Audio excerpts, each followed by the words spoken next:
Hi guys, it's Chris at Cork and Crown, not in my cider shed, but with another cider to try. And we're in France, so doing French cider. The last film I did was a Breton cider from Cornwall in Brittany. Today I'm going to do another Breton cider. This is a bit cheaper, this one. I got it at the local supermarket, which has some amazing things in there. I mean, for a supermarket, it's ridiculous. But this is Cider Artisanal de Breton. It says Cidre Fournier on here. However, it's made by Cidre Sorre, or Sorre actually, it's got no accent on. Cidre Sorre, who are in Brittany. And they're quite a low producer, but I think they've expanded, they're quite modern, they do lots of different things. But this is part of their traditional range, I think, from what I can glean from their websites. There you go. It's got the PDO thing on there.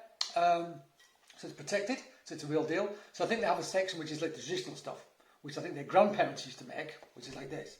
And then they've got lots of more contemporary stuff with quite contemporary labels, which I think I've seen around actually in England actually. But yeah, 100% juice.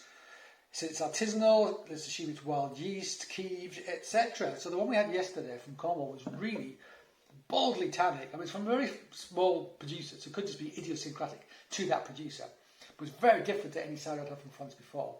Really leathery, in fact. I think I said it almost had like a hot bitterness about it because of the hard tannins on the back end.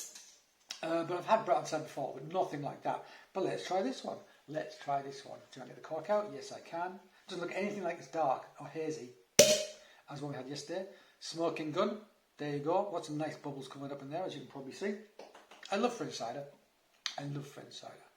Let's pour it out. Yeah, much paler in colour than the one we had yesterday, which was so hazy. When I said it, I thought it looked like a West Coast craft IPA from the United States or something. It was really sort of deep, dark amber, hazy.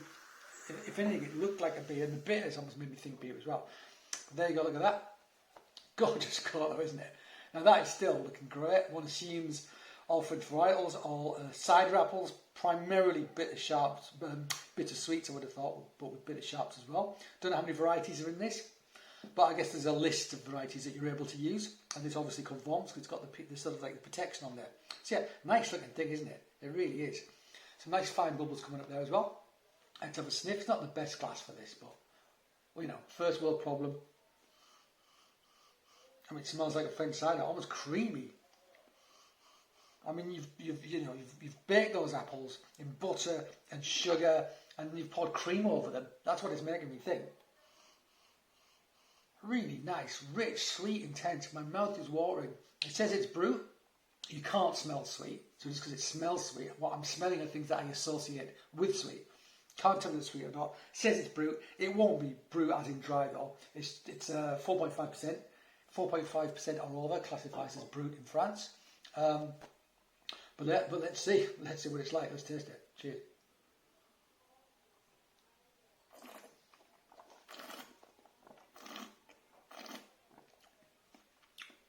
Got tannin. Certainly got more soft tannin than yesterday.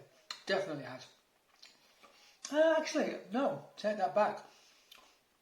I think it's got a little bit more astringency, which I like. So they've been using bitter sharps, bitter sweets, etc. Not much acidity, low acidity. That's what we kind of expect. It's got that fantastic apple dessert character though that you get with these French ciders.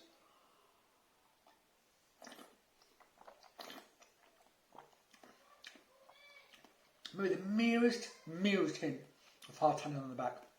Just the merest hint. This is much closer to what I would expect from a French cider.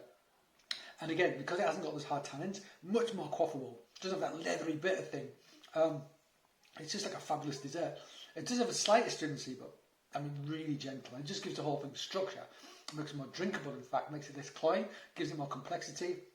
I mean, this is quite a big producer. This is not like, it says artisanal, but I mean they're not tiny, these guys, you know, they've got a decent fancy new building. I mean, I couldn't find much about them online particularly. It was all their own stuff. Or stuff in French that I couldn't actually understand. But they've been around for a while, still family owned. So, you know, ticks lots of boxes in that regard. And actually, this is flipping delicious. It's flipping delicious. And for the €2 €2.54. I think I got €2.54. It's outrageously good, and it kills anything that's that price in England. Anything on this scale in England will be killed by this. The fact they're using whole juice for starters already gives them a massive leg up, on the big producers in England. I mean, it's just this is the sort of quality we're looking for. It doesn't have to be the style, it doesn't have to be key, it doesn't have that residual sweetness, but by God, that kind of sickly, cloying nature that people associate with cider because they've had too much industrial cider in England. It's the fault of big producers not doing things very well, cutting corners. This, they will have cut some corners for this because they're a big producer, but it's still absolutely flipping delicious. I'm going to quaff all of it in no time. Good job, it's only 4.5%. So there you go, guys. What else have I done? I bought some Bourgogne today, some red wine. I'm going to try that after this. So I'm on holiday. I'm allowed to. Hopefully tomorrow I'll get to a cheesemaker, get some goat's cheese from a cheesemaker. Looking forward to that. All right. Thank you for joining me in my shed. So there is the Cider Artisanal de Breton, Brut, from, it says Cidre Fournier, but they're the distributor. It's actually Cidre Sorre is the actual producer in Brittany. And we like, I drink bucket loads of it. Okay, thank you for joining me, not in my shed actually, in a sheet. I hope you join me again, but until then, cheers.